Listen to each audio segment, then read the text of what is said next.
So I realized I haven't made a video on cheese yet. It's been a few days since my last video, and I've kind of been kicking around what to do, and I was looking through my videos. I realized I don't have a video just on cheese. So if you've read the books, which you should have done already, you know, if you're watching this channel, then you know how important cheese is and the benefits, not just in removing toxins, but also as a mineral supplement when you eat it with honey.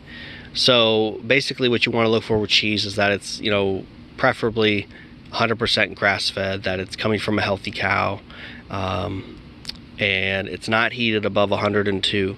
Like any cheese, there really aren't laws on it or regulations, but like in the store they sell raw cheese, but that cheese is not actually raw because it's heated to at least 120 degrees, well at most 120 degrees, which is just a degree shy of low temp pasteurization. So that cheese is not really raw, but there isn't any rules that say how you can label raw cheese. So watch out for that. You generally cannot buy real raw cheese in the store, except if you live in a store that has raw dairy legalized, then you might be able to. But again, the temperature is something you want to definitely check up on, you know. And then there's the rennet issue, which I believe is mostly exaggerated and exacerbated for attention. However, I will say that I'm not a fan of the vegetable rennet. I think Amos uses a vegetable rennet or a veal rennet, maybe both, depending on the kind of cheese. I don't know. From what I've read, it seems like places that make cheese professionally prefer to use a vegetable rennet for making cheddar cheese because it makes the cheddar cheese a certain way. I don't know. That's just what I read. But, you know, Amos Miller, they have those cheeses. They're like $10 a pound, the saltless cheeses. And then he has the Fraser cheese, which is the cheese Ogden has showed Amos how to make. And that is $20 a pound.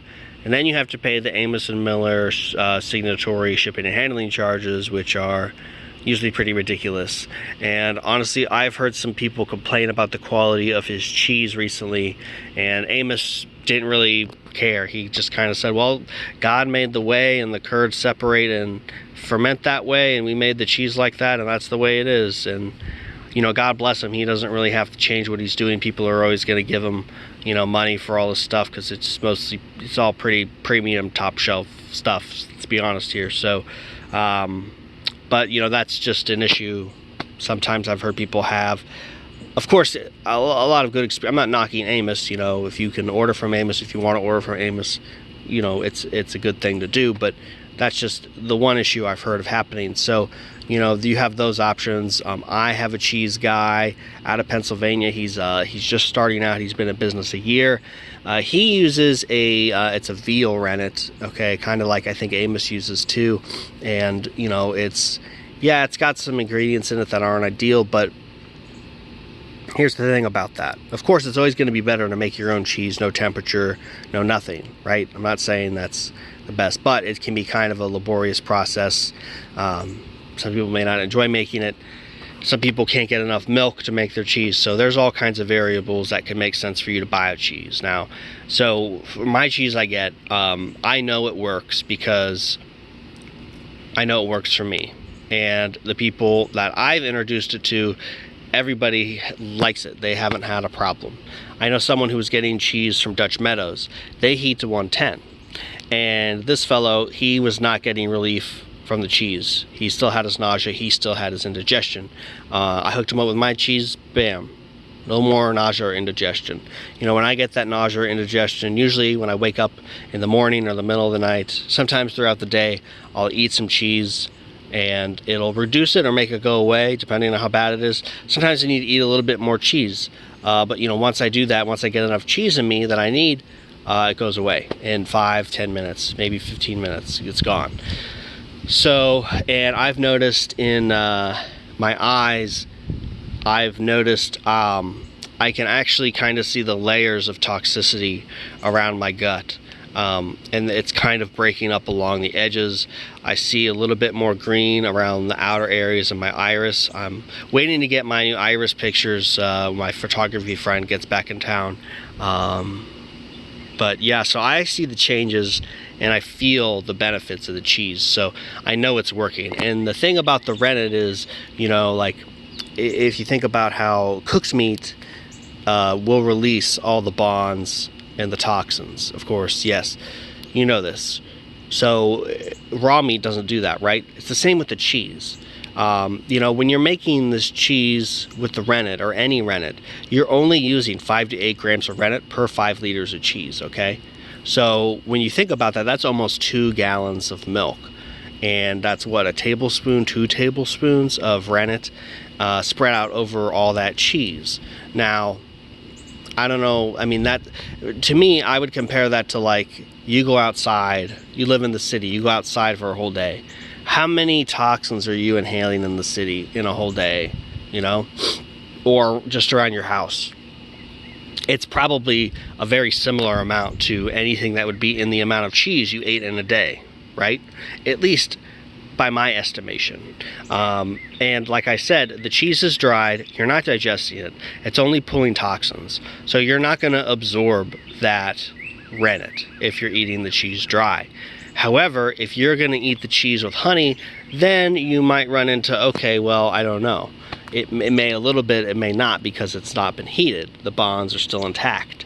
So what I do is when I eat cheese and honey, I always eat butter with my cheese and honey. So I don't have to really worry about that, because the fat in the butter is going to take care of it. Because we can only digest 70% of the butter we eat anyway. So I figure, well, hell, the other 30% of the butter that I'm not going to digest can be used to pick up anything that might get released by the cheese. So that's the way I look at it. And for $7 a pound for a 5-pound block of cheese with flat rate USPS shipping and handling, no handling charge, actually just shipping, it's like, why am I going to pay Amos Miller $300 for 10 pounds of cheese when I can buy 10 pounds of cheese for like $90 with shipping? So it just doesn't, at a certain point, it doesn't really make sense, I mean, I guess if you're making, thousands and thousands of dollars and you don't have to worry about it, sure.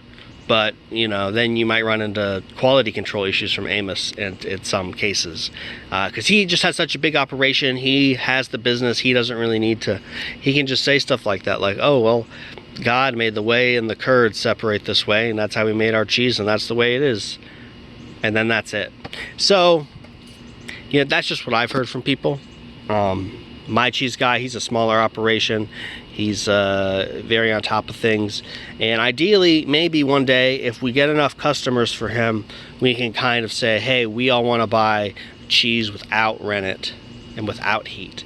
And the price will probably go up to maybe $10 a pound or so, $11 a pound, I don't know, but that might be worth it. And then that way he knows that he will be able to sell this cheese that he's spending more time to make, right? Because as a business, you need to make sure you offload your inventory. You can't have inventory sitting around. That takes up space, that takes up money. You just spend a bunch of time and money making that stuff that's sitting around. So that's a terrible thing, and definitely a risk when you're making a new product for whatever kind of business you're doing. So if you want that cheese source, hit me up on the Patreon, and I can hook you up with that. Of course, you just sign up. It's just $20, and the whole process will be explained. But cheese is very important, especially if you're taking a lot of apple cider vinegar, like I do sometimes in the Magic Juice Detox formula, the Sport formula, the 2013 version. I did a video on that. I haven't uploaded it yet. But I put 3 tablespoons of apple cider vinegar in there, and I don't drink that every day, but when I do drink it, I make sure to eat cheese, butter, and honey 3 times a day at least.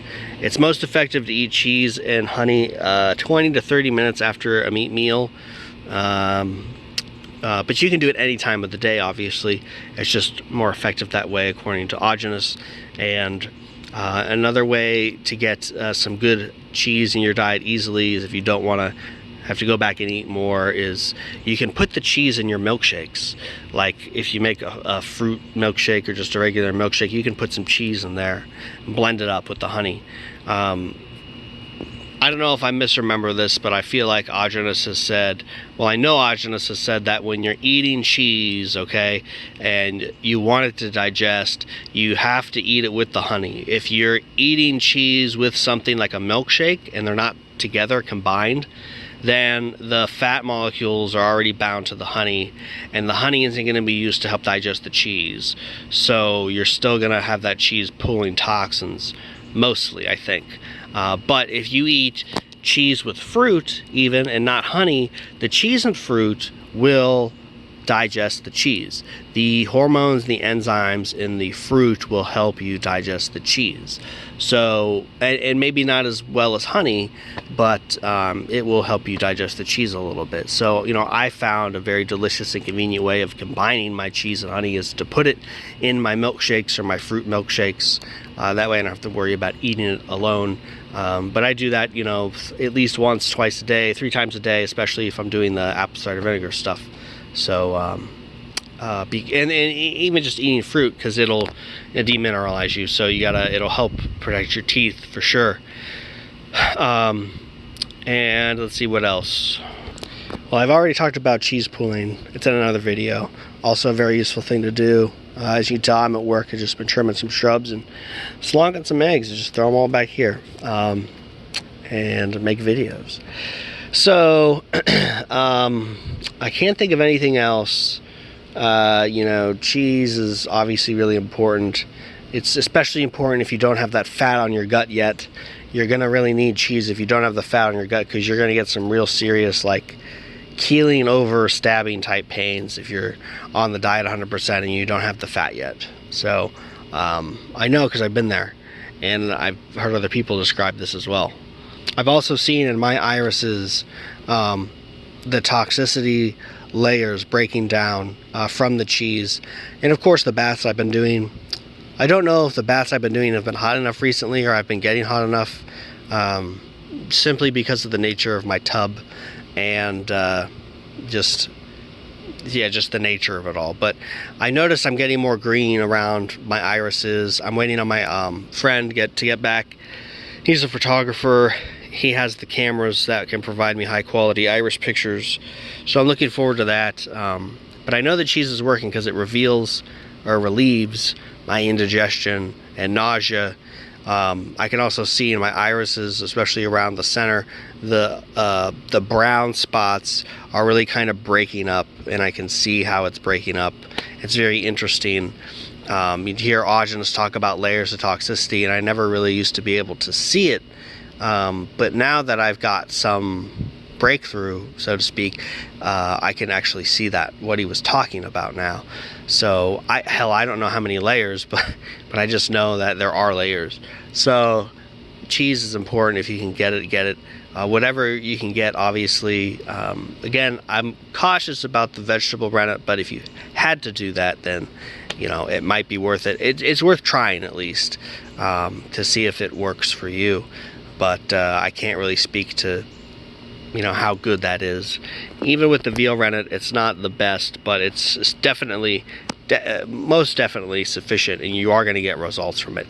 I have not had Fraser cheese, or cheese that hasn't been made without rennet for long periods of time. I've made bits and pieces of my own cheese from time to time, but I don't feel like it's enough to really comment on how well it will remove things. Maybe even better because it's not heated. I think its phosphorus starts to degrade at 98 degrees Fahrenheit, so there's that.